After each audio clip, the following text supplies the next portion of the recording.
বাংলার তারকা ফুটবলার হামজা দেওয়ান চৌধুরী এবার খেলতে যাচ্ছে ভিনি, রদ্রিগো, এমবাপ্পে কিংবা আর্জেন্টাইন প্লেয়ার হুলিয়ান আলভারেজদের মতো বিশ্বমানের তারকাদের বিপক্ষে।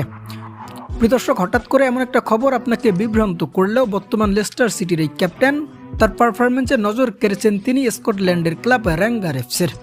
মূলত লেস্টার থেকে শেফিল্ড ইউনাইটেডে লোনে খেলতে যাওয়া হামজার সেই শেফিল্ডের পারফরমেন্সে মুগ্ধ এখন বর্তমান ক্লাবটির ম্যানেজার রাসেল মার্টিন, যেখানে বর্তমানে র্যাঙ্গার এফসি একজন সঠিক মিডফিল্ডারের অভাবে ভুগছে, যিনি সর্বদাই তার পারফরমেন্সে মাতিয়ে রাখতে পারে ক্লাবটিকে।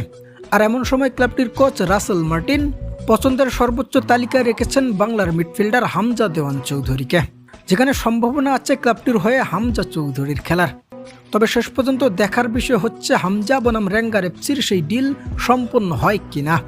যদি হামজা চৌধুরী স্কটল্যান্ডের এই ক্লাবটিতে যোগ দেন, তবে প্রতিপক্ষ হিসেবে কোনো একটা সময় দেখা হয়ে যাবে ভিনি, রদ্রিগো, এমবাপ্পে কিংবা হুলিয়ান আলভারেজদের মতো বিশ্বমানের ফুটবলারদের বিপক্ষে।